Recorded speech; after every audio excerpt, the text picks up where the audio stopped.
C'est musica.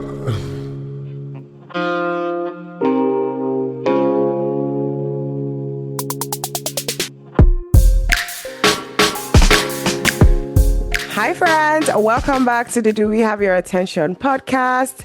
My name is Aisha P, and with me always is Paula Martins. Woohoo! Yes. And today's episode is something special. Yes, I'm excited for this one, to be honest with you. Very, very excited. Do you want to tell them why? I want to sip my tea first. Oh, maybe I should sip my water too. Actually, it's hot water, so.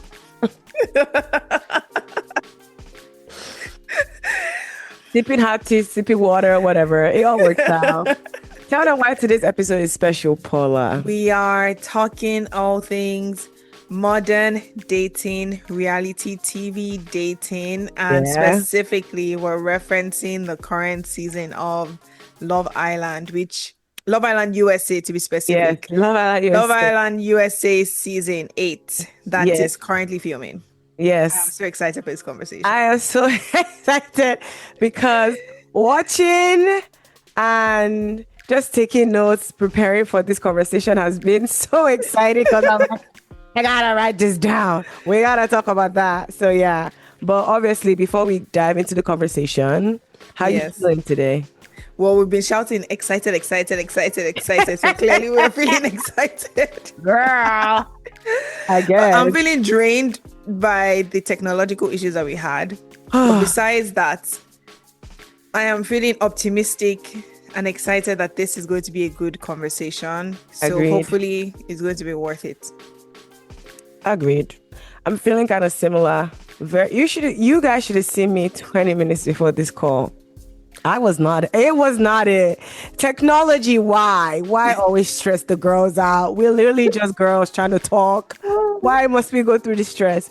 But outside the technological issues, I'm feeling calm and excited to talk everything Love Island. So yeah. Okay. Let's do it. And for our listeners, remember, check in with yourselves, especially because I think we're talking about reality TV. So obviously people are going to feel some type of way. People are going to have their opinions and their thoughts as well about obviously what we're sharing.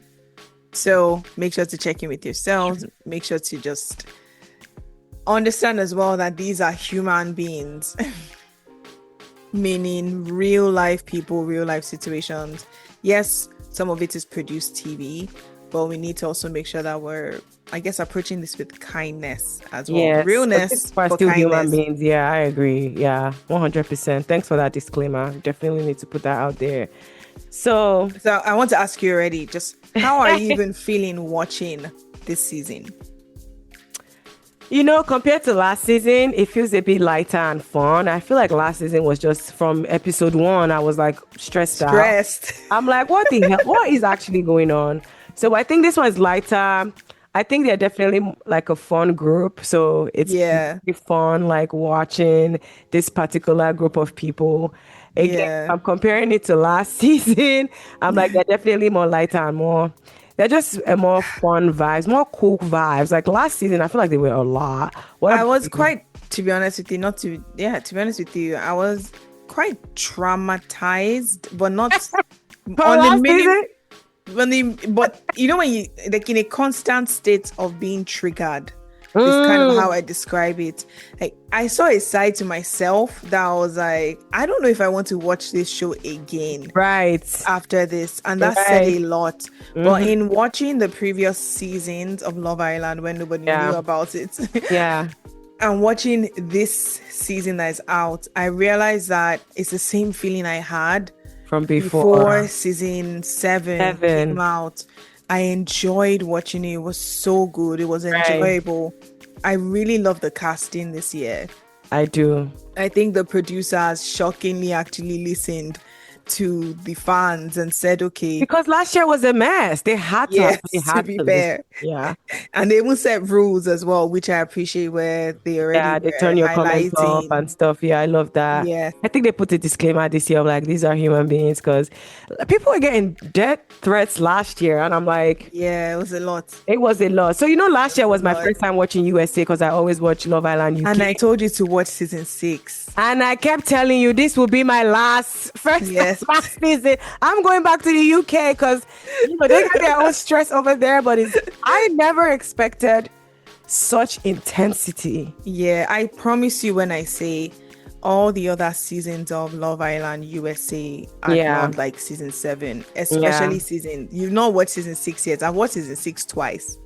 Wow. Maybe even 3 times. I don't know how I don't like trust me when I say that is a season that you should watch. The level of realness from the cast members, but also seeing how they could navigate relationships romantically and platonically. Right. Was probably the best I've ever seen on a reality TV show. Oh, nice. Amazing to see. But yeah. I'm going to put it on it's still on my watch list, but I have like 50 reality TV shows I'm watching. We're on season 8. No, we're not trying to discredit season 8. Season 8. That's true. We're on season 8. So a couple themes that we already were talking about, right? Mm-hmm. Yeah. Based off of what we're watching and what we're noticing from reality TV dating, but even modern dating. I think it's so parallel of what modern dating today looks like, or modern day dating rather looks like, which is why we're even talking about this. And we know people have different opinions about reality TV and whatnot, and I think that sometimes there's very much so things or themes that can be picked up from shows like Love Island, whether it's trying to be chosen and how the idea or even obsession with being chosen can keep you stuck. Agreed. Whether is saying, how do you put this? Talking about yourself, but your actions very much so being misaligned with what you're saying. Like your words and your actions are misaligning. Whether is multi-dating. I think that's a common one. Yes. Are we open? We're open, we're closed. We're open, we're closed. Like, how do you navigate being able to experience other people romantically in a healthy, mature way with boundaries without having to jump ship, so to speak, or without feeling threatened? Right? There's so many themes that we've been thinking about. So I don't even know where would you like for us to start? I think we can start with the choosing part, because I think the show starts with being chosen in a sense where you get to pick your partner, you get to pick who you're going to couple up with. And I think literally from that moment, that starts up a whole thing of stress for a lot of people, because like we saw this season, 2 people had chosen to couple up with Sincere, but he ended up choosing one person. Yes. Leaving Anaya. Sincerely. Sincere. I got words for you, son. Like they're but that on the side. So I think we should start from there, because from the beginning, you're literally being chosen to couple up with someone. And I think that does start to create you start to see basically a lot of themes related to like self-esteem, values, feeling like, oh, people don't choose me, they don't want to choose me, how people's actions show up, chemistry versus compatibility, all of those things start coming up from that moment. So I think we could definitely start from that. Hey, yes, you. If you're enjoying this episode and want to be part of the DWHYA community, don't forget to leave a review, drop a comment, and rate the podcast. It helps us grow and keep the conversation going. Thank you. How do we know when we're trying to actually truly, or no pun intended, when we're trying to sincerely connect? Oh my God. When we're trying to sincerely connect with someone versus trying to convince them? That's such a good question. I think when you're trying to genuinely, sincerely connect with someone, you're being your natural self, and you're not only being your true self, you're trying to genuinely know the other person, right? So in connecting, you're like, this is who I am, but I'm also learning this person. Are we compatible? What do I like about them? What don't I like about them? I think convincing is more like you trying to show parts of you that you think would make you more attractive and make Yeah. you more desirable for them. So maybe if I looked a certain way, maybe if I talked about a certain topic, maybe if I do certain things that I feel like they would like in a partner, then Yeah. you're trying to Like convince perform. them. Yeah, you're basically performing and trying to show them a part of you that may not be true. Not to say you don't do those things, but you're extra performing and being repetitive with that performance rather than just being your authentic self. Yeah. You not connect if you're not your authentic self is what I truly believe, because for there to be like a real connection, they actually have to like who you are, right? So Yeah. that's what I think. What do you think? Yeah, I agree. I completely agree. I think that with connection comes more of curiosity and you leaning into to learn about someone, to get to Yeah. know them, to know more about them. Yeah. Whereas with obviously convincing comes a little bit more performance and comes more in authenticity. And sometimes as human beings, we don't think who we are authentically is good enough. Yeah. And we mirror a lot of what we receive from other people. That's true. An example of that being, let's say, what's her name? Kenzie. Love Kenzie. I think you and I, we talk, when I talk about Kenzie, in our private conversations, I say, Kenzie is just Kenzie. Yeah. That's how I describe her. Yeah. Kenzie is just Kenzie. I remember a few conversations that she was having with people earlier, and I think maybe Bryce was one of them, and there was someone else, where she's like, "Me too. You like that? Me too. This is what, let's say I love K-pop, hip hop, me or something. too. Like, Right. me too. There's a lot of me too, and it's not saying that there aren't. These are things that she may not enjoy. Right. It's more so around being able to allow space to learn and be curious about someone without sort of convincing yourself or convincing them to connect in that way of like saying me too, so to speak. So an example, obviously the flip side of that can be Bea and Sean when they had the conversation about country music. and she's like, I don't listen to that. I don't mess with country music. But it's not that necessarily I am judging you per se, but more so like, that's you, this is me. I appreciate that you have appreciation for this thing. Does not mean I have to have appreciation for that thing. Because you like it, and I'm trying to couple up with you or make sure that you choose me, I guess. Yeah, basically. So those are actually great examples. And speaking of, being chosen and feeling stuck when you're being chosen, have you ever noticed or experienced yourself becoming more interested in someone after that they're unavailable? So for example, like I feel like there's a theme on the show where people are clearly getting coupled up and getting closer and building a stronger connection. And then there's that one annoying person that's like, I want to get to, it's like, what is going on? But I know it's a love show and it's a dating show, so obviously you do have to explore, but just thinking about it outside the real world, is that like something realistic that could happen? And personally, is that something that you've done where you're like, you see somebody definitely or removing themselves and you're like, wait, I like this challenge, I wanna. Not me today. Sure, a younger version of myself absolutely saw it as a challenge, which already tells you that it's driven by ego and nothing else. Or a younger version saw it as a threat, meaning from like an attachment style point of view, right? For someone who's anxiously attached, who connects with someone who is avoidantly attached, the more they go, the more you're like,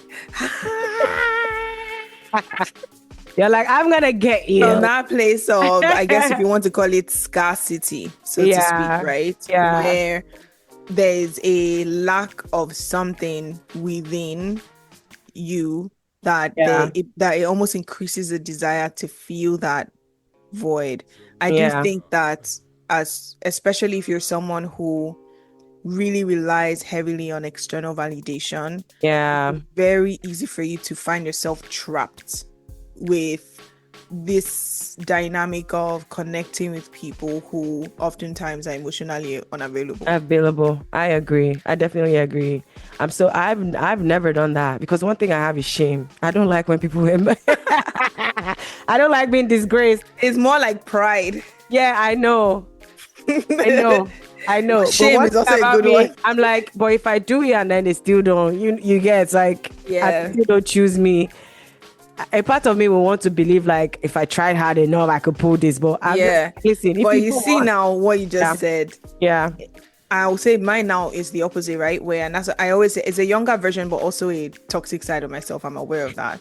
Where I have so much confidence in myself that I don't even need to try hard. I can get to you if I want. Okay, period. Notice how a lot of the people as well, when they experience rejection, especially if there are people, contestants, I don't know, people, the contestants on the show, Villa members, when they experience rejection, especially for someone who is not used to that type of rejection, right, used to getting what they want, it hits them harder, because now there's a pressure cooker of coupling up. They see other people coupling up. They have a front row seat on everybody else's relationship. And then I'm in a place where I'm like, wait, but I never had issues with getting guys or girls or whatnot. Now I'm here and I have to like do the work to actually get to know you and see if we connect. And it's emphasizes a lot of that inner need to be chosen, or can also be something that very much can obviously incites your, let's be real, the egotistic side that we all have as human beings. Right. All your self-esteem, worth, confidence, everything just is put on the table. Like, dang, is this me? But I'm not lying. That was me though. When I was younger, I love that I literally was like, I didn't even have to sweat when I was interested in someone. Oftentimes, I think there was something about the way I felt, at least my understanding. I know I am someone who is a naturally confident person. Yeah. Now, it wouldn't really take much. Eye contact. I know I want to get to the person. I also think because I am someone, and you and I have talked about it a little bit, being people who know how to connect, because as therapists, we have to learn how to relate to people and actually listen and actually create space for them to just be them. That in itself as well sometimes can make it easy, because everybody wants to be seen, to be fair. Agreed, loved, but at the same time, the red flag, like you said already, is the emotional unavailability. Yes, you're not. So it's just like you said, it's just for you, for your ego. I did that. I thought about it, I wanted it, and I got it. What next? Okay. So let me ask you, like, what do you think would happen, if contestants focus less on the idea of do you like me? Does this person like me? And they focus more on, do I actually like them? And how do I feel around them? Do I like how I'm feeling when I am with them? Because you notice there's a lot of, does he like me? Does he this? There's a lot of putting the responsibility on the other person to know how that person feels. That happens a lot on these shows where people don't necessarily put that responsibility on themselves. Right. Because you that is going to date them. So you need to also know how you feel. Like, what do you think will happen if contestants actually did that? I think everything would change and there would be more stability, honestly, in most of these relationships, and less performance, and you're going to be more yourself, because you're going with confidence, but with also authenticity of knowing what you want. You're choosing. And I feel like that's the mistakes that especially women I see make when they're dating. It's like, we think about it like we're being chosen, not like we're also choosing. Something I tell my clients, I'm like, listen, don't let that man play in your face, because you're also choosing. You're a baddie too. So you don't have to like sit around be waiting for this man to choose you. You ain't fine. I'll go outside. So I think a lot will change because you're that confident in knowing that at the end of the day, I'm thinking about the values, the characters, the things that I want in a relationship. And if it doesn't match, it wouldn't like hurt. It would be like, oh, it would be annoying because I know there's that pressure to couple up and like find your person. Yeah. But I also think it would be like more of like an easier process where you get to eliminate, right? You do a system of elimination and kind of focus on the people that you genuinely feel connected to, or the people that you genuinely know are compatible with you. I guess it's more of a thing of you get to also see like excuse me, my voice is cracking up because I'm passionate. I'm so passionate. You get to see the compatibility and know that you're compatible rather than focusing on other things that yes are important but not as important like that. So let's focus on like physical attraction. Let's focus on the performative things. Oh, he made me breakfast. Everybody else is doing that. What else is this person doing that you actually value? How else are they showing up for you in this connection that makes you feel like, yeah, that could be my man one day? Yeah. What are you thinking? I'm thinking a lot right now. I'm like, okay, yes, I'm going to do it. Yeah. Okay. I want us to be specific.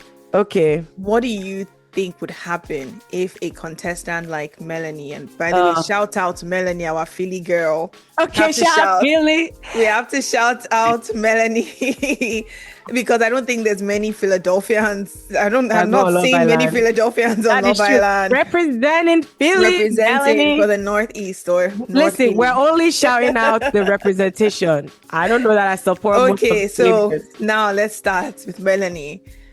What do you think would happen if Melanie focused a lot more on sincere liking her and focused a lot less on sincere liking her, right? Approval and acceptance from him, and actually started to reflect more on how she feels around him, right? How he's making her feel, how his actions and his behaviors are sort of making her feel. And you remember she talked about familiarity at the beginning. And as soon as I heard her say familiarity, I already was like that familiarity is really toxic. Yep. I was like, sometimes familiarity, we see it as a thing that we're normalized to, but have you asked yourself, what am I normalized to?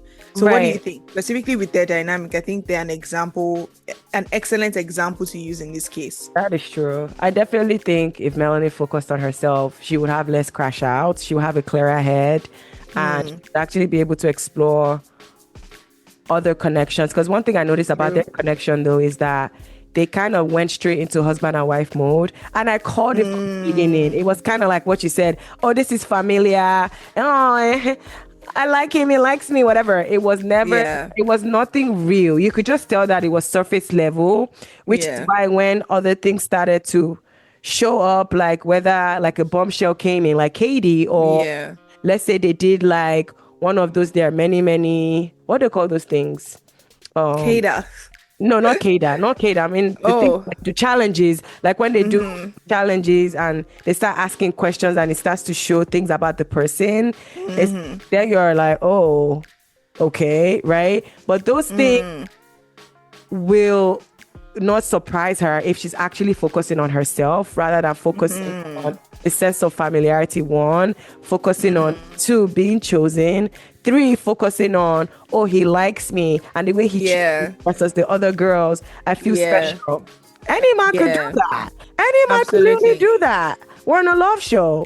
Every man is doing that. I don't see you having healthy conversations, really getting to know each other. Every time they talk, all I literally hear is, I like you back, kiss. Yeah. And to be fair, like we know, like obviously producers show us what they want to show I know. I was about to us, say, I know they have cutting specific things. Yes.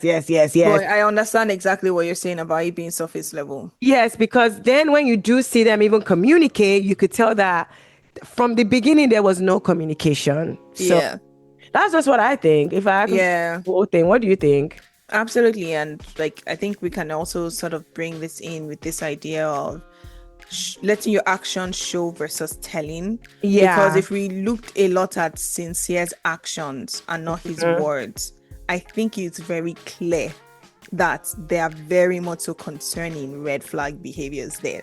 Whew. So I'm thinking about it, right? If, let's say, Melanie actually checked in, a lot of what we see from her is anxiety, because the inconsistency, the destabilization, and the lack of security, the lack of actual true reassurance, the inconsistency in his behaviors and his actions is sort of inciting anxiety. A lot of that fight or flight mode. Notice there's very fight, freeze, fawn. She's dysregulated. My baby girl. And I feel for her to an extent, because there's obviously the self-accountability there. Right. And I think that if there were a lot more questioning of, why am I feeling this way? Especially early on too. Why when I'm with him, I feel maybe confused a lot. I think I'm reassured, but I actually feel confused. Like the reflection, to how do I feel about this person? What are his actions saying about him? I think there is a lot of difference in how she would be moving versus how she's moving now. But because of that familiarity, there's still a little bit of normalization around toxic behaviors. And I remember she saying something like, I'm used to men being like this, I'm used to men being like that. And sometimes that really skews how we look at a new situation, where we inform a lot of what we are normalized to into that situation, and then it repeats itself. And that's pretty much what is happening right now. I agree, because even like in the beginning, where there wasn't that much inconsistency, where he genuinely seemed to be trying before the bombshell came, you could see that, I don't even remember what happened, but you could just see her spiral into self-sabotaging, where saying all those anxieties started coming up, and she didn't really give a moment to focus on her, like, what do I need? How am I feeling in this connection? What is making me feel this way? It went straight to reacting, like you said, right? Yeah. Fight-flight response immediately. But honestly, as I was thinking this now, can we talk about how friends play a role in this? Because there's a lot of like advice. I've been having conversations about this with friends of mine. Let's get into it. I'm listening. I'm like, how do your friends play a role into feeding your delusion? 1, 2. Not feeding your delusion. Because sometimes I'm like, what is happening? Not to be too harsh on them, because it's so easier to talk from outside than when you're inside. So I shout out to them for putting their vulnerabilities out there. Absolutely. So I do think, what do you think about the roles your friends play into, 1, holding you accountable, not holding you accountable, leading you in a direction that's obviously self-destructive, and being scared of telling people, especially when they're coming to you with relationship advice, whether platonic or friend-wise, like, maybe you are wrong. There's a lot of blind leading the blind. I am going to reference Anaya. We're talking about Anaya, this. Our therapist. Love my girl, though. I love my girl, but girl, you don't have to. Anaya, it's girl. Okay. Let them walk into the consequences of their own actions. Sometimes that is a way to actually truly love someone. And you show up for them. You don't judge them when they do that. You support them. You also tell them the truth. You hold them accountable with love. That is what it means to show genuine support in relationships or friendships. I also know that they're being watched. Yes. And I know that, and I'm not saying this is what is happening. I'm just looking at the history, right, of dating on shows like this, where oftentimes the Black women showing up authentically as themselves and cause a very, it can cause a very, it can be a hit or a miss experience, right? Where oftentimes the Black women are really the mirror on them is so heightened in a way where sometimes they feel like they have to mask. Now, the flip side of it is, I do think, if I'm being very honest, that she is not being honest. Anaya.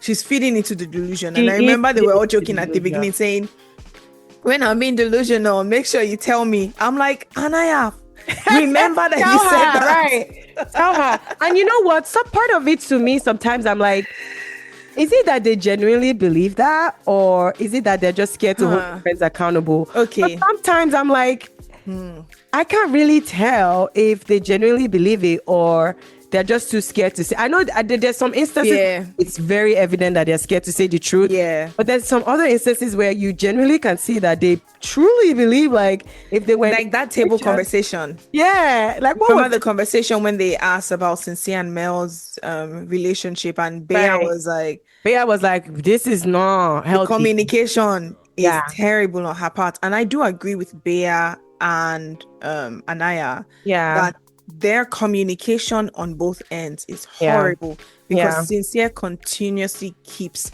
lying. He continuously keeps not sincere, my boy. Half truth. He continuously keeps being insincere. And he continuously keeps playing in her face, literally. Legitimately. And I sense rather that there is a possibility that because he has seen her, he's afraid of her reaction to what he is afraid. Now, does that give you a right to be lying to someone? Hell no. That's what just want to point that out there. Yeah. Does that give you? And it made so much sense when I heard him talk about his family being the oldest and being the one who feels like he needs to push his feelings aside to make accommodations for everyone. But to the point where your people pleasing is actually manipulative behavior. Your people pleasing is now harmful behavior. That's when you draw the line, because you're not helping anyone or protecting anyone. You're actually helping yourself. By being, to be fair, you're not helping yourself by being not, because it's still gonna bite you in the butt. It's still gonna. But you're not helping anyone. You're actually putting people in positions where they don't trust you. Exactly. You're not a trustworthy person. Your actions, nothing holds value anymore. Nothing. But I also think that having a good supportive friend is so needed. And that's one of the reasons why I really appreciated Bea. I understood that some people might feel like she's quite polarized. She's been very honest. Like, she's very honest about a lot of why she's the way she is, and it makes sense, the background. It does make sense, But I really appreciated that, even though some may say the delivery and whatnot, I think that her directedness is also needed in that kind of environment. I because agree. A lot of people seem to be a lot more agreeable as friends. Like, oh yeah, I don't see. What do you mean? They are great together. I really look up to their relationship and this and that and whatnot. No, you don't. And I really like when people are able to take your friend aside and say, have you asked yourself this question, Mel? Is this what you want for yourself? Does this make sense for you long term? Take out familiarity and all of these things. If he's showing up like this already, how do you think he would show up in a year? How do you think he'll show up in 2 years? Because it's too That's early. not harsh. That's real. It's too early. Yeah. It's too early. I think it's too early for all this toxicity. But then I was talking to my friend about it. I was like, they're literally around each other all the time. So it's definitely times 10 of what a normal dating would look like. But your friends need to hold you accountable. I don't love hearing feedback all the time, but it's always nice, because why would your friend want to hurt you? And I wonder if that's what is harder for this type of scenario, where you're just learning these people as well as platonic friends.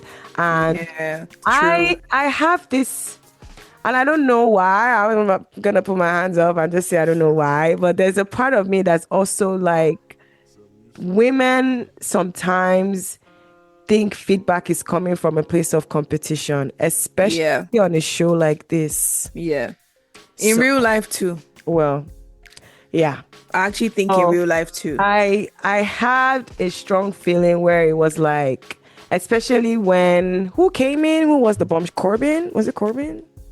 When Melanie was blocking. Oh yes. It was when Bea gave that feedback.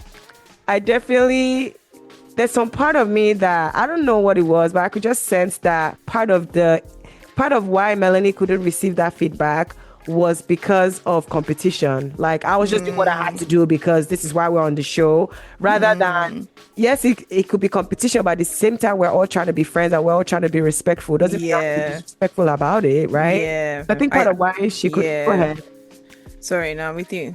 Yeah, so I think part of why she couldn't receive it was one, I also think nobody really holds her accountable in her private life. That's just to decide. Two, I think because this is a competition for them, clearly, and with the way, like what we were just saying earlier of, you know, women, like if I want this person, I'm gonna get them, whatever mindset. Once you see other people doing the exact same thing, it's so easy to kind of like dismiss that they're there as well and focus on your own goal. That at the same time we're still supposed to be friends. It's a very weird environment. And I think there's validity to it. At the same time, it's not. Yeah. Two things being true here again, where I do think that some women, not all, right? Some women do actually feel as though they need to compete. Yeah. And we understand that is rooted in patriarchy, misogyny, and obviously the reality of what it means to be a woman marginalized in this world. However, it starts to show up, right, in this dating, especially heteronormative dating dynamics, where we're all performing for the attention of a man. And if you notice, the women, there's an unspoken thing I noticed in the villa, where, and not just this season, even previous seasons, where they wait for the men to tell them how they feel before they say how they feel. I'll shout out what's her name, Kada, because I think Kada is someone I noticed that Kada is less fixated on how the other person feels and is comfortable expressing herself and saying like, I like you, or I see you as a friend, or like, do you see this as something? Is comfortable initiating a lot of that. And there seems to be this thing of like putting the responsibility and the onus on the guy. I'm not gonna know, let me know first how he feels, let me know, I feel very confused. Being careful, fear of rejection. Exactly, like the fear of rejection. And sometimes too, that can play a role in the competitiveness that happens, where instead of exercising your own agency and autonomy over how you feel, what you want, what you need, what works for you, what doesn't work for you, there's a lot of that observing and then showing up in a way where it maybe makes you more favorable than the other person. But I absolutely agree. I think that underlying competition to in an environment like this, unfortunately, it can highlight that for women, where we're comparing ourselves to one another, feeling as though the conversation between Bea and Melanie, when they were trying to repair and talking about how I admire that you hang out with boys. And like you're athletic. And that conversation was weird. That conversation was that I feel like that can be a 1 hour conversation. No, seriously, it literally was. I was cringing in my seats. Like, what is happening here? I understood what they were trying to say. Yeah. Because I think it speaks volumes of how women are actually viewed in society. Agreed. That if you are a woman who presents a lot more on the masculine side, you are seen as not feminine enough. But really you just have attributes like maybe you're outspoken, you're strong in the sense you're athletic, you're someone who's more so in a male dominated field. It's almost seen as a threat to masculinity, or men being able to show up authentically within their own masculinity, that you have to be on the other end of being pretty and being agreeable and being malleable and being someone who's able to be molded and folded into whatever way in which that pleases the man. And I think there's a little bit of that Mel does demonstrate. That absolutely actually seems to be harmful more to her with her dating options than the opposite. Totally agreed. I want to ask you though. Oh, go ahead. Speaking of which, because I think we're also kind of talking about this without realizing that we are, this idea of falling in love with someone's potential versus reality. Has that ever happened to you? Done that. I'm asking like I don't know. I was about to say, why are you asking me? I fall in. No. You had a flashback? Let me be serious. No, I'm falling into potential because Because as a natural person that's curious and understanding and loves to see people and accept them for who they are. Now, double that as a therapist. Yeah. All I see is potential. All I see is better versions of people. All I see is, I just know you could be a different person. You could be, right now, you're like, there's anything horrific about you, but I'm just saying, you could be a better functioning person. And I think that once that clicks for me, and plus them actually doing things to show that potential a little bit, I'll hold on to that and be like, well, you see, well, they did that, so there's hope. Baby girl, stand up. There's no hope. There's no hope. Wait, there's no hope for anybody that doesn't want hope for themselves. You cannot change anybody, because you can keep telling people about their potential, you can keep validating, you can keep encouraging them, but if they don't want that, baby girl, but what? Guess who suffers for it? You. Because you're the one that will be disappointed. You're the one that would still go back to their normal behavior that they're comfortable with, that they're familiar with. And so you're the one that gets hurt. They'll be sleeping well at night, and then there's me. What is happening? I know this person could be different. What's happening? Mind you, the person is there snoring, having a blast in their sleep. And I think if we're relating this back to the island, a lot of the islanders are falling in love with potential. And I think potential deludes you from seeing the real people, seeing their authentic self, because you're too focused on what could be rather than what is real. Like, what is this in front of me right now? What do you think? I really wonder why, as human beings, we idealize a lot, we romanticize a lot. We don't. To be fair, some people feel like reality sucks. And it's real, right? Reality sucks. Because if you were going to look at reality is that Sincere is emotionally immature and not ready for what it takes to be a good partner. Right? Does not understand that yet. Yeah, he's still reality is that Melanie also has a lot of introspective work, deep work to do, very deeply, in also understanding why romantic love, so to speak, there's so much attached self-worth and value with that, right? There's a lot of her self-worth that seems to be attached to romantic love in a way where it can be a lot more harmful to her, and there's a lot of that reflection that needs to happen. Reality is that Kenzie does not know what she wants. Let me tell you about Kenzie. Let me tell you about Kenzie.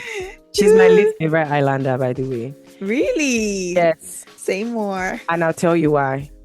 Kenzie is a white woman, girl, blue eyes, blonde hair, that this is her first time being a minority in that space. Yes. I actually really love that about this season. I love that about this season. But her reactions to everything is so evident as to how majority white people live this world. They're so privileged that they can, because her reactions to a lot of things is almost like first experience. You can see that it's first experience that normal people of color would have experienced. She's from a small town, right? She's also from a small town in Georgia. And you could tell, like, from even the way she talks about the boys and the way they give her attention, you could just tell, like, back from where she's coming from, she's Elizabeth. People love her. People want her. People chase her. So coming there and experiencing the opposite, seeing her reaction live, I think is quite funny, but I think it's quite sad at the same time, because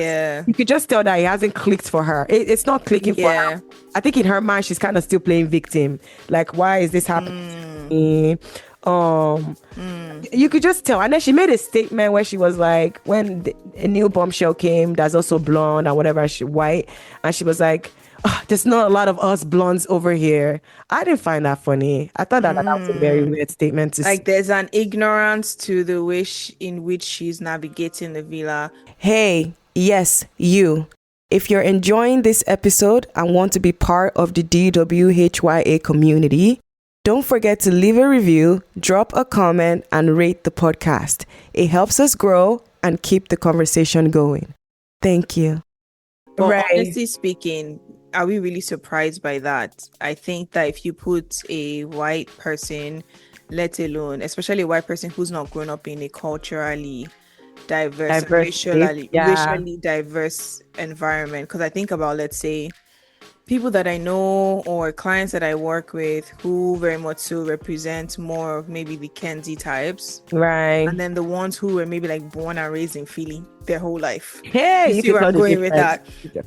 That there is a difference where some of those people are able to navigate those spaces very easily in a way where she isn't. Yeah. And I'll give her a little bit of credit as someone from a small town who probably this is the most exposure she's ever had in her life. Fair enough. That is a really new experience, but it also tells you a lot as to why exposure is important. Agreed. Learning and educating yourself is important. You can do that even from your small town and in your home. Yeah. And it's funny because we talk about objectification of women by men. I did feel to some degree that there was a lot of sexualizing the men of color, the men who appeared foreign, the men who appeared ambiguous, racially ambiguous, and right. In a way where that wasn't flattering. And I think I use Gabriel as an example, but more so in a way where it's clear and evident that this is not someone that you would marry or build a relationship with or whatnot, that you would still most likely go to your type, which is fine because that's your type. Agreed, right? Yeah. But then in a way where that didn't really show a real curiosity to learn about that person. Versus like, oh, you speak Spanish, oh, you speak this, oh, you speak that, you're from Brazil, very sexy, oh, when you say this to me in bed and all of that stuff, right?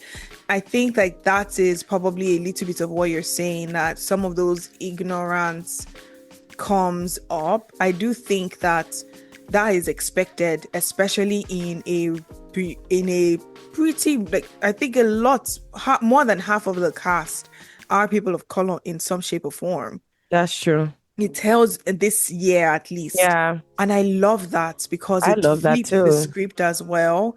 And shout out to the producers or whoever came up with this idea as well.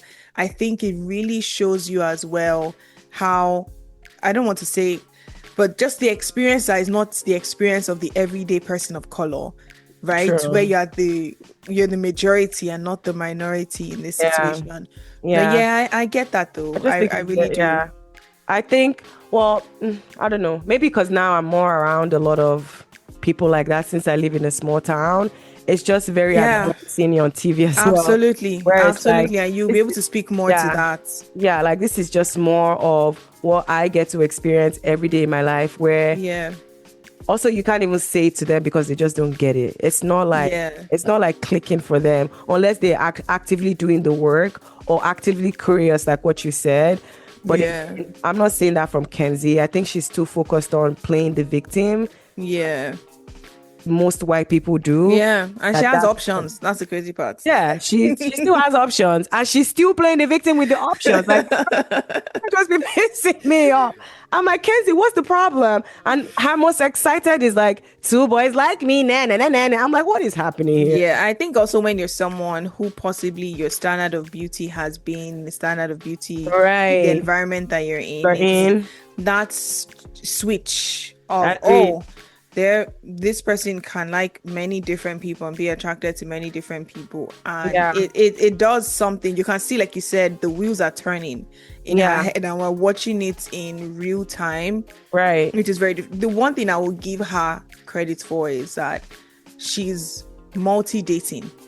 Yes, out of everybody, to she some really degree, is. She's multi-dating, but also not fully in a way that is as like dysfunctional or unhealthy as, let's say, for example, Sincere in his mind is multi-dating, but Sincere is just being insincere. You get where I'm going with that?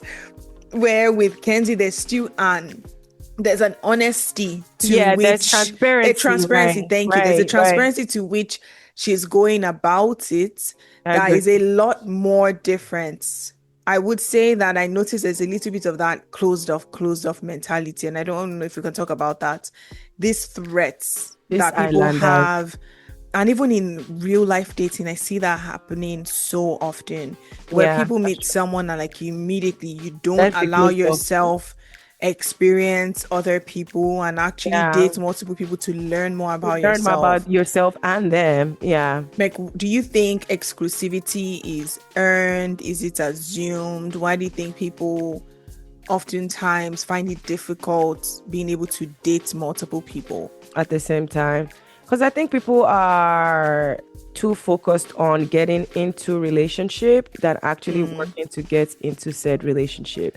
Everybody just wants that label. It's like when I finally decide that I want to be in a relationship or I want to be with someone, I think people focus too much on getting to that goal that they forget that there's the whole process of getting to the goal. Yeah. And I'm not saying that you cannot meet someone and you're like, boom, like, yeah, this is my person. But if you're saying like you want to be dating, you actually have to date. And I love, this is one thing I always respect about men. They will do that. Men will date multiple. They'll just some of them would do that disrespectfully, but they would do that. Let's talk about the respect part, man. I think people oftentimes think that the only way to multi-date is to lie. Like the only way to go about it is by lying or is by being disrespectful or dishonest. So please let's talk about that. No, healthy dating is being honest with the people that you're dating. Like right now I am dating, I'm getting to know multiple people. Whatever that looks like, that means we're exploring by going out on dates, we're going on adventures, and strictly because I'm trying to find who's the most compatible with me and who would make the most sense for me. Now, I don't know why people, well, I know why, but it's so hard for people to say that because I think we're too worried about hurting people's feelings rather than engaging in behaviors that still end up hurting people's feelings. Yeah. Like I would rather I know that this is and take the dating seriously if I really like you than feeling like you're carrying me along, like what's sincere doing, and then dumping me at the end saying, "No, it's not you, it's me." No, yes, you're right, it's you, but you're not. You're not okay. What do you think? Because I feel like yes, I think men do this and they're not very respectful about it. And I just wish more women, I think traditionally. And even some women too as well do that too. Yeah, that's true. But I think traditionally women have been taught that they should date only one person and focus on that person and then get married to that person. Yeah, because it goes back to the chosen. I think also there's that what you just said makes so much sense. Exactly. There's a conditioning there of being chosen that makes you focus more on being appealing to this one person than finding who is appealing to you. Right. And then you now start doing all the performance and all those things. Yeah. You're now too focused on this person and trying to mold yourself into that person rather than still getting to know that person, but getting to know other people as authentically as it is for you. I love multi-dating. As we should. I love multi-dating too. I think it's such eye-opening and you get to learn so much about yourself in that process as well, because how you are, and I love how we were talking about how you feel around people. You get to see how you feel with different people, and sometimes you're like not this one, not this one, because this other person, when I'm with them, this is how I feel, not how they're showing up. Nobody that's important too, but like when you think about how you're feeling, you just get that sense of variations from dating multiple people, right? So, I'm all for multiple dating. Please, I like it, and I like it especially when it comes from a place of respect, boundaries, communication, honesty. And I've always been someone who was a multi-dater. I think there's maybe been one or two relationships of mine where I met the person, maybe just one that I think of, at least an adult relationship, that I met the person and it was only them. Like I went straight into being exclusive, dating them, being in an official relationship with them. Most times not. And it's probably why a lot of people never ended up being my boyfriend. Yep. Because you are learning them. No, I'm just being honest. Like when I actually think about it, I don't think my brain then knew that was why. I think my adult brain today is like, Oh, that's probably why. yeah. I think one of the things that did frustrate me as someone who did multi-dating, if you want to call it that, was even with my honesty, it didn't mean that the other people were going to be honest. Like I noticed that even with me being honest, transparent, being respectful, people still felt like they needed to be dishonest or not transparent or lie. Which now in hindsight, I think then obviously my younger brain thought like, something wrong with me. But then now in hindsight, I'm just realizing that, that was just a dishonest person. Yeah, it's really that had nothing to do with you. So I can see how for some people, they don't want to deal with that. I can see how for some people they're like, why would I deal with that where I am showing up authentically, but then you still keep being dishonest with me? But I do think that the purpose of it is to really get to know yourself, your wants, your likes, your non-negotiables, your negotiables, what you can tolerate, what you're not going to tolerate. It teaches you so much about yourself, but it also allows you to experience yourself through the lens of other people in a way where, say, for example, if you're only experiencing yourself through the lens of one person, you can start to let that influence how you feel and how you think about yourself. But if something about you that this person doesn't necessarily see or value, that it's being valued here, it allows you go like, this is something that actually is important for me to, I guess, for people to value in me, in at least a partnership, so to speak. So I'm definitely all for it. I think, of course, there's semantics on the island where the rules and whatnot of the game sometimes puts people in a position where people start judging those who aren't coupled up. People who start judging those who are. I remember who said like, we're not all boyfriend and girlfriend here, we're still getting to know each other. And I was like, tell them, girl, tell them, because these people are moving like you're that. Supposed to be here to explore. They're supposed to be here to explore. And all these islanders acting like they are married from day one is really pissing me off, because you're basically just zoning the other people as friends without actually checking compatibility. Like, how do you know that you're not compatible with somebody else because you're deciding that part is the hill you want to die on? You literally only had one conversation with this person and you're like, yup, that's a wrap.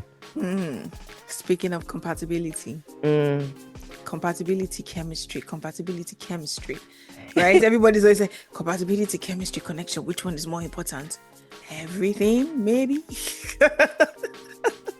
Everything's important. Chemistry will not always lead to compatibility. Compatibility does not always mean chemistry. Connection can happen even where there's no chemistry. Connection can happen where there is chemistry. Connection does not necessarily mean compatibility. Everything matters. Oh my God. No, people I think on this island, they definitely are all about chemistry. If they even know what that means. And they oftentimes mix chemistry and compatibility together. Yes, agreed. We're so compatible. I was thinking, cool, there's someone who was saying that a lot. Yes, and every time they were describing that, it literally sounded like sexual chemistry or physical chemistry. Definitely sexual. Can we talk about that? Let's talk about it, because I'm fed up. As I was talking about it, let me not take it personal, just to show. Yeah, let's. She's like, these Gen Z kids. It's not even Gen Z. This is all of us. It's all of us. Even millennials. We're all guilty and responsible. Why do you think it's hard for people to differentiate though chemistry and compatibility? And why is it easy for people to think they're the same thing, basically? Because we're busy focused on our own pheromones. Shout out so said I can taste. I've never heard anyone say that before, but I understood what she was saying at the same time. She said you taste like you've been kissing everybody on this island. Yeah, that was it. That's exactly what she meant. Something about this had no soul. Literally. She said this was purely physical. It was not. Yeah, I think that too. I definitely feel as though there was, like, now I saw physical chemistry and sexual chemistry between she and Sincere, but I saw their emotional chemistry like foil that, if that makes sense. Like the more they talked, the more they were talking and sort of flowing in conversation, the more excited you saw their bodies get, so to speak. And of course they needed to kiss all the time. But I think that is it, that we're not focusing on getting to know. We're focusing on how our pheromones, like we're focusing on how our body feels, like, oh my gosh, excitement, this one, that one, familiarity and whatnot. And a lot of those things are very misleading. And to be real, we're in a very much so sex-driven hookup culture, right? Especially in modern dating, where people don't place value anymore on truly taking time to get to know someone, and how setting, I guess, building the foundation of a connection can really open you up to a wholesome, fulfilling partnership all round, even romantically, even sexually, even spiritually, and all of that stuff. We oftentimes lead with sex first, lead with funny flutters first, lead with romance first, or at least idealized versions of what we think romantic chemistry is supposed to look like. What do you think? I definitely agree. I think it's so easy when you're attracted to someone to focus on that rather than, focusing on the compatibility aspect, which is, are we actually gonna get along in the long term based off our beliefs, our values, our long-term goals, all that stuff. But you know why it's easy to focus on chemistry? Because it's so easy. By the time you start thinking of compatibility, you actually have to put in work to see if you're compatible with this person. So I think it's just easy to be like, I find you attractive, you find me attractive. Every time we talk, there's this spark and excitement. Like, I want to see what that's about. And then after you get there, you're like, oh. Yeah. It was just that. Yeah. And sometimes you also see that as boring, right? Yeah. Like now, Casey and Anaya, they have a good connection. They do. For sure. I think that, I don't know yet if they're compatible. I don't know yet either. I don't know yet. I do know they have a good connection and the chemistry, I think, as well, to some degree. I don't know. I'm not seeing enough to say that there is compatibility there. I agree. But in a connection like that, right? Or Bryce and Trinity, for example, people might say like it's boring. Was easier, yeah. Because at least to some degree, they do have a connection as well. Bryce and Trinity have a connection. Do we see compatibility? Not so much yet. Yeah. I do see chemistry, but in a different type of way. Okay, I agree. Where it can be friendship that can develop to romantic, or it may not. And that's also okay. Or maybe friendship, yeah. But notice how those types of coupling oftentimes are seen as boring or maybe uninteresting or not fun or exciting and whatnot. Yeah. I think it's so easy when we've normalized all of those like intense first meets with a partner. Yep. To kind of categorize that as boring rather than actually what's happening, which is like steadiness. You're learning about the person. You're trying to see if you like what you like about them, what you don't like them. It's like very healthy. And I think because a lot of people experience unhealthiness, they think this is boring because what they categorize as healthy is that excitement that's actually unhealthy. If it was healthy and if it was like gradual in the sense that we're getting to know each other, then you start, the excitement grows, right? Rather than excitement and then I'm getting to know you and I'm like, do I like you? I'm trying to convince myself. Yeah. So I think it's because we've learned, we've been conditioned to do the excitement first and then get to know people and then convince ourselves that we like them rather than starting with the base. I liked when Bryce said, even though he's pissing me off right now, when he said, Bryce is Brycing. Bryce is Brycing, when he's called, I like that he brought to our attention, like, at the end of the day, we are still the most stable because we are communicating, we are building foundation, we're trying to be friends first. Yeah. Versus, I think it's so easy when you're not like lustful of a person and excited that way to be like, oh, this is what real connection should look like. Yep. It's actually not real. That's just a facade of a connection. because you can start seeing the cracks when little things happen. Of course. So Bryce and Trinity, when things do go not well or they've had little issues, they actually communicate and they talk. Very much so. And I think that also lessens the expectations, where it's like, I'm really genuinely getting to know this person. I'm not already in my head that this is my man. Yeah. In my head, I'm like, this is somebody I would like to be with. That's two different statements. Can we just shout out Trinity for a second? I love Trinity 22-year-old baddie. She is definitely one of my top favorites. She's definitely my client on this show, because she's navigating this so emotionally and mentally mature that I forget that this woman is a 22-year-old woman. But you know what the people are saying? It's because she's used to multiple dating. You could just tell Trinity is someone that knows her worth and goes and leads with that. Yeah, she's functioning from self. Yeah, she's functioning from self versus the other people that are functioning from being chosen. Yeah. And that's what I like about Trinity. It's so attractive, and that's the funny part. Like, I love so it. attractive. It's so alluring. Yeah, it makes you see why, even if, let's say, Bryce in an alternative universe may not have considered her. Yeah, you see why. For he's drawn to her. Like, who wouldn't be drawn to that kind of person? And I love seeing their connection because it could go either way, and it doesn't matter. And it doesn't matter because you know that they genuinely have a friendship and a connection there. And sometimes that's why sometimes it can be so easy for people to go from lovers to haters and strangers and enemies and whatnot, because there was never really a inbuilt foundation. A lot of people can't actually have friendship with their partners and with the people that they are romantically involved with or even building a life with.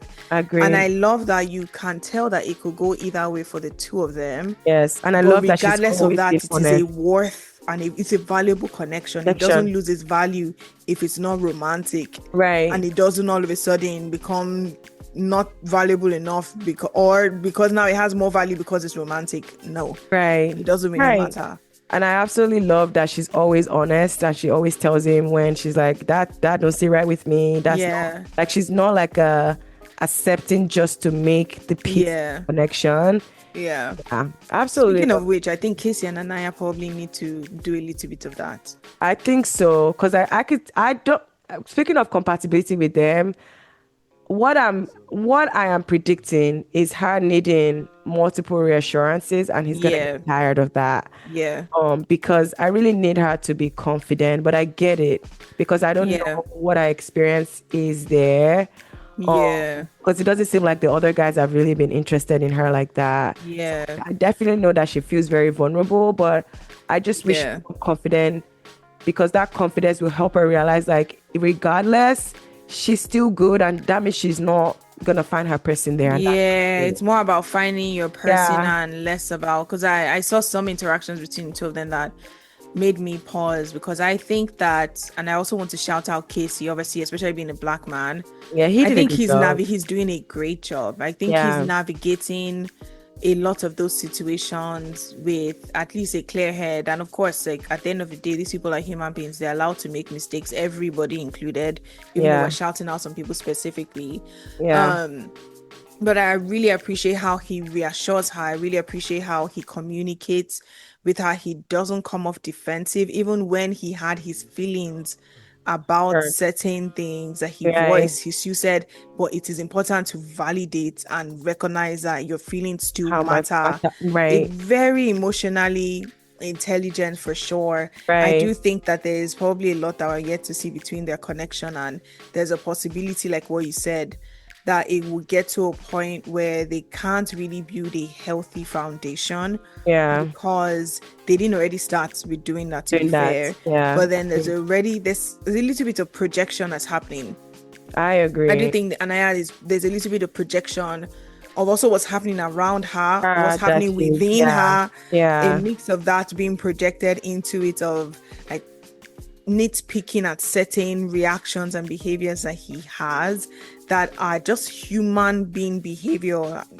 I've not seen anything yet that's crazy, like outrightly disrespectful or whatever. Right, he the just case plays so much. is. He's just a goofball. Yeah, but we'll see. This is just part one of that talking about Love Island. So we'll see. Yeah, I'm even also curious. Sorry. Yeah, go ahead. No, I was going to say that I would want even our listeners as well to tell us what they would want us to talk about for maybe the part 2 version really of this, because I'm sure a lot more stuff is going to happen. A lot more stuff would have happened. Yeah.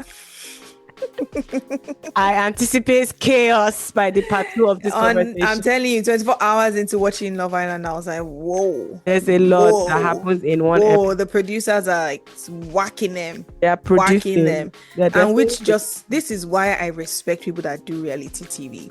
I understand that, yes, people have their opinions about reality TV, and that's fine. I think everyone's entitled to their own opinion. But there's a certain level of exposing yourself, and like putting yourself in a vulnerable position for things like this, right? To be open to scrutiny, judgment, hate. And granted, because you're putting yourself in that position does not mean that anyone has a right to be hateful or judgmental towards you, right? But I do love and appreciate that there are people who are even giving us the opportunity to talk about them like this by doing that, because I don't know if it could ever be me. It's so why would I from outside? It could never be me. Never. Okay. Never. How are you feeling? I love great conversation. Yes, great conversation. I can't wait for part 2. I can't wait for part 2 as well. So obviously we want to keep the conversation going, and to make sure that you keep the conversation going, you need to subscribe. You need to follow, you need to engage. And you can find us on Instagram, DWHYA Podcast. Find us on X, the same thing, DWHYA Podcast. You can find us on TikTok, DWHYA Podcast 1. Yes, your number 1 mental health podcast. You can find us on YouTube at DWHYA Podcast, and you can find me at Paula.B.Martins on any platform. How can they find you? You can find me at ab.popoola on Instagram and TikTok. We want to hear from you. Keep your comments. Share your thoughts. Your thoughts, reviews, and whatnot. Everything. Until next time.